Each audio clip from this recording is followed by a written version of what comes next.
Neste momento, eu quero vos trazer uma breve reflexão com respeito à mulher samaritana, o encontro da mulher samaritana com Jesus. Está registrado no livro conforme escreveu São João, capítulo 4. Então a Bíblia diz, deixou a Judéia, isso é, Jesus deixou a Judéia e foi outra vez para a Galileia, e era necessário passar por Samaria. Foi, pois, a uma cidade de Samaria chamada Sicar, junto da herdade que Jacó tinha dado a seus filhos. E estava ali a fonte de Jacó. Jesus, pois, cansado do caminho, assentou-se assim junto da fonte. Era isso quase a hora sexta, ou seja, meio-dia. Veio uma mulher de Samaria tirar água. Disse-lhe Jesus, dai-me de beber. Porque os seus discípulos tinham ido à cidade comprar comida. Disse-lhe, pois, a mulher samaritana, como sendo tu judeu, me pede de beber a mim, que sou mulher samaritana, porque o judeu não se comunica com os samaritanos. Jesus respondeu e disse, se tu conheceres o dom de Deus, e quem é o que diz, dai-me de beber, tu lhe pediria, e ele te daria água viva. Disse-lhe a mulher, Senhor, tu não tens com que atirar, e o poço é fundo, onde, pois, tem água viva. És tu maior do que Jacó, o nosso pai, que nos deu o poço, bebendo ele próprio dele, e os seus filhos, e o seu gado? Jesus respondeu e disse, qualquer que beber desta água, tornará a ter sede, mas aquele que beber da água que eu lhe der, nunca terá sede, porque a água que eu lhe der se fará nele uma fonte de água a jorrar para a vida eterna. Disse-lhe a mulher, Senhor, dai-me dessa água, para que eu não mais tenha sede e não venha aqui tirá-la. Disse-lhe Jesus, vai e chama o teu marido. A mulher respondeu e disse, não tenho marido. Disse-lhe Jesus, disseste bem, não tenho marido, porque tiveste 5 maridos, e o que agora tem não é teu marido. Isso disseste com verdade. Disse-lhe a mulher, Senhor, vejo que és profeta. Nossos pais adoraram neste monte, e vós dizei que em Jerusalém é o lugar onde se deve adorar. Disse-lhe Jesus, mulher, creia-me que a hora vem, e que nem é neste monte, nem em Jerusalém, adorarei o Pai. Vós adorai o que não sabeis, nós adoramos o que sabemos, porque a salvação vem do judeu. Mas a hora vem, e agora é, em que os verdadeiros adoradores adorarão o Pai em espírito e em verdade, porque o Pai procura as tais que assim o adoram. Deus é espírito, importa que os que o adoram, adorem em espírito e em verdade. A mulher disse, eu sei que o Messias, que é chamado Cristo, vem. Quando ele vier, nos anunciará tudo. E Jesus disse-lhe, eu sou eu que falo contigo. E nisso vieram seus discípulos e maravilharam-se de estivesse falando com a mulher. Todavia, nenhum lhes quis perguntar, ou por que falas com ela? Deixou, pois, a mulher o seu cântaro e foi à cidade, e disse àqueles homens, vinde e vede o homem que me disse tudo quanto tenho feito. Porventura, não é este o Cristo? Saíram, pois, à cidade e foram ter com ele. Aqui nós vemos o encontro da mulher samaritana com Jesus no poço de Jacó. Jesus, cansado do caminho, tinha que passar por Samaria. E ele chegou perto do poço, ali sentou-se. É claro, Jesus sabia que alguém iria chegar ali e precisava de salvação, precisava ouvir a respeito da salvação. E uma mulher se aproximou-se para tirar água. Jesus pede água àquela mulher. E a mulher conhece que Jesus é um judeu. O judeu não se comunicava com um samaritano. Mas a salvação veio para todos. Porque todos pecaram e separados ficaram da presença gloriosa de Deus.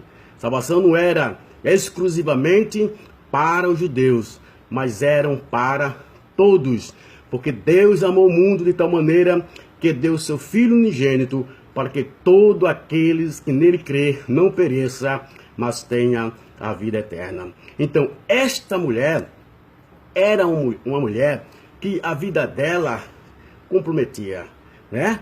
Jesus deixou bem claro ali, sabendo de todas as coisas, quando ela se interessou-se pela água, Jesus disse, vai e chama o teu marido. Ela disse que não tinha marido.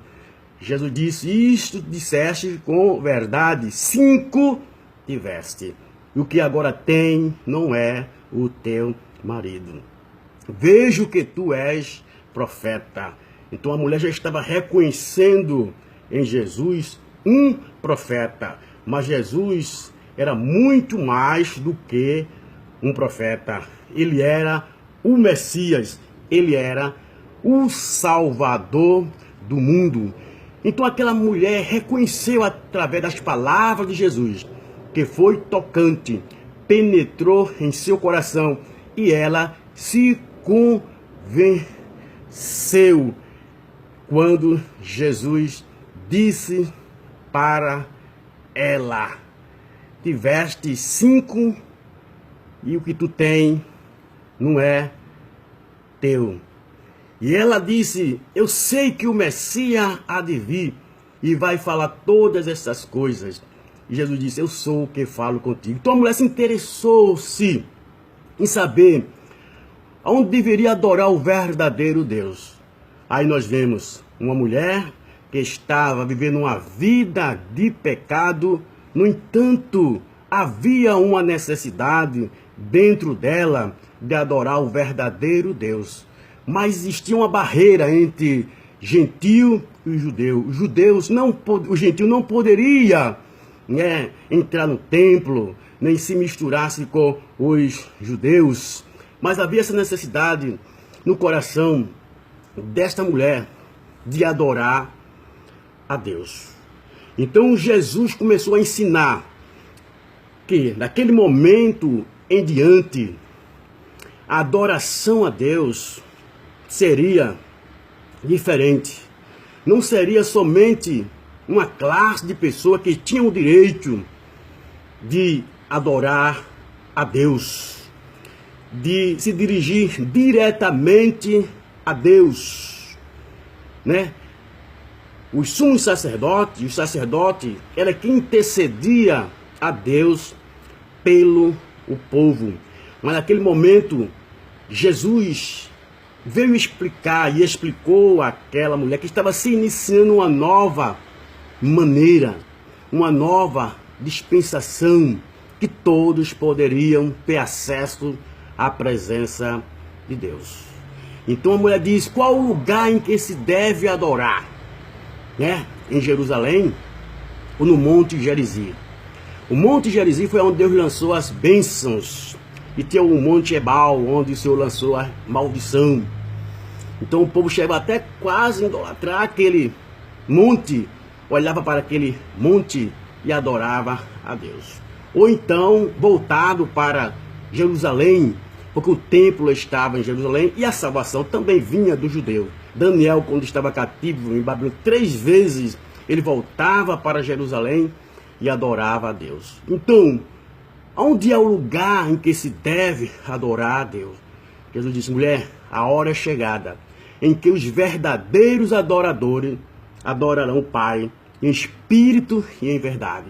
E o Pai está à procura dos tais.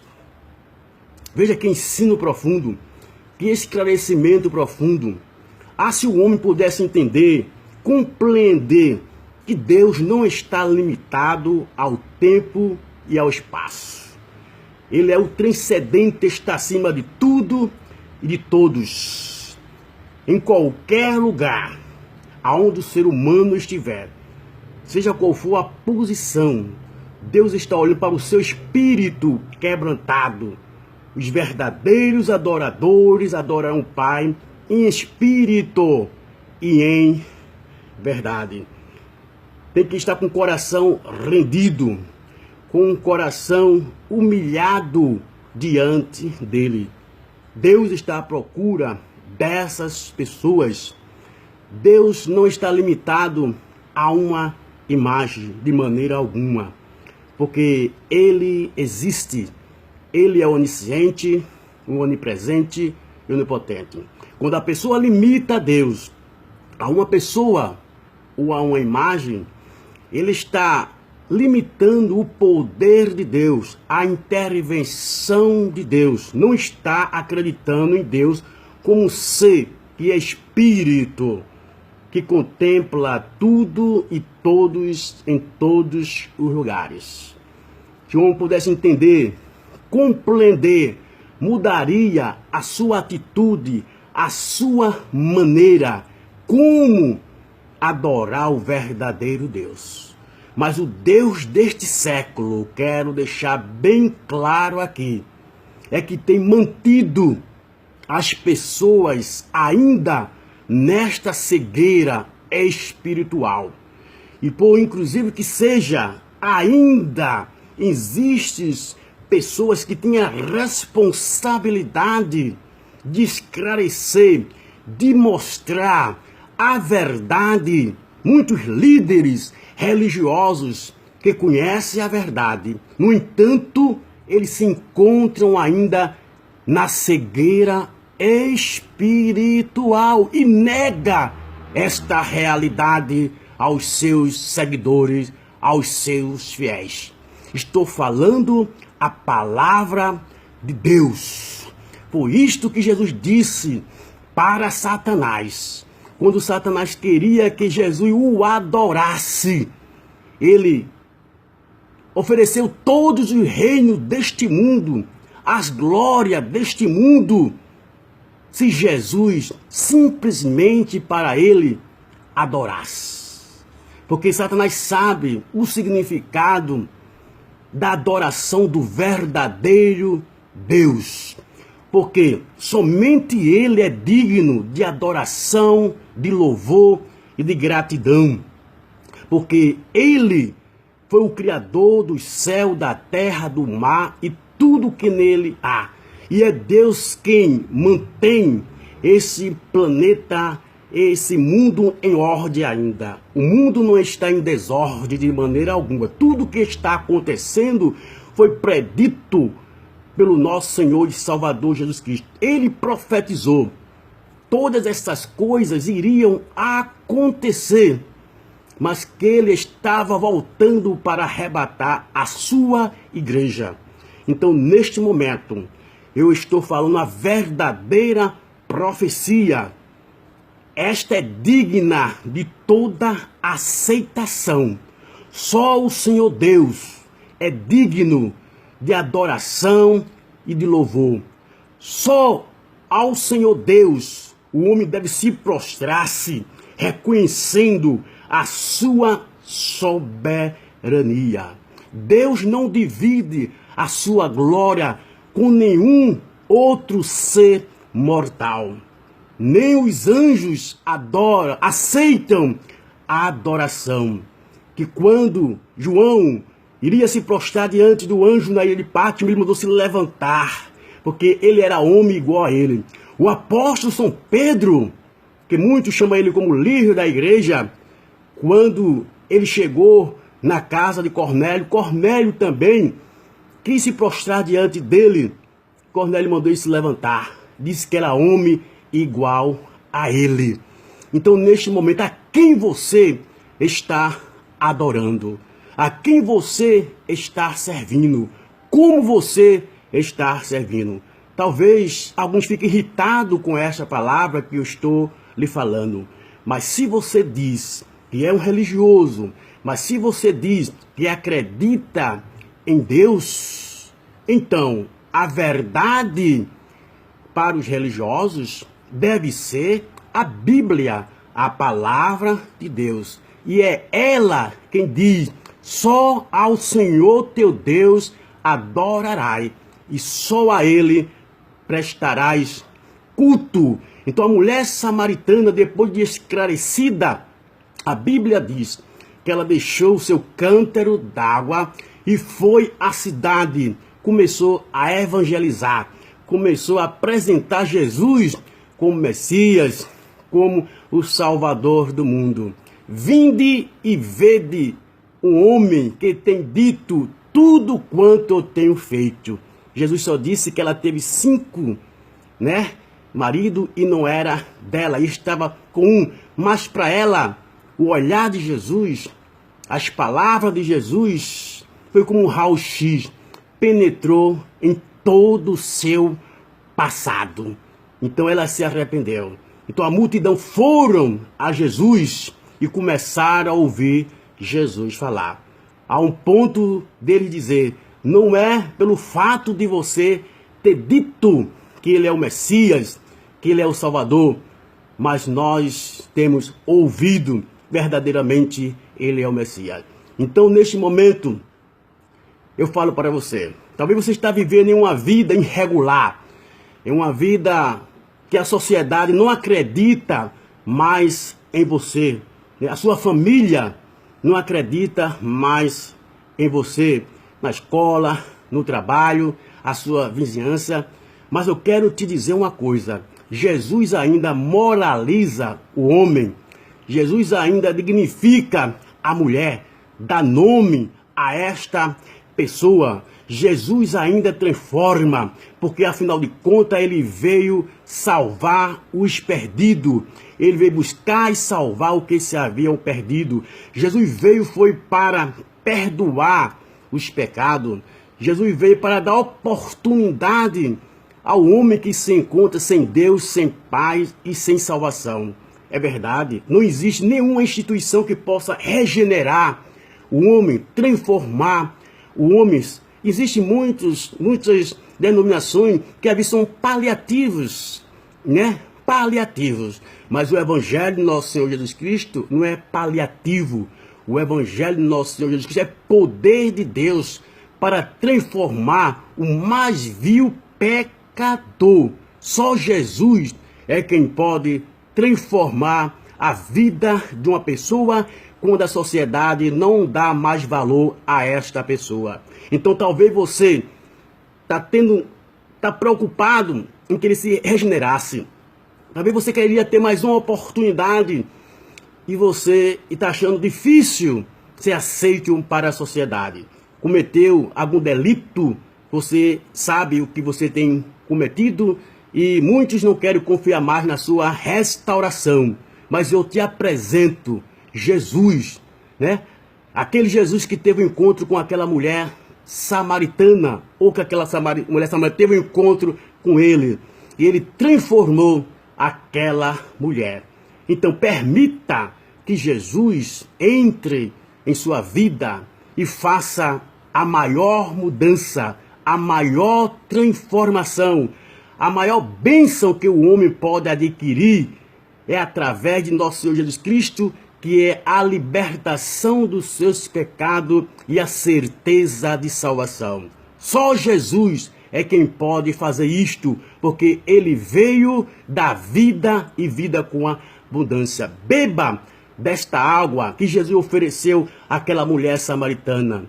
A água que você bebe desse tanque, o tanque de Jacó, esse poço de Jacó, você passará a ter sede. Mas a água que eu lhe der, nunca mais você vai ter sede.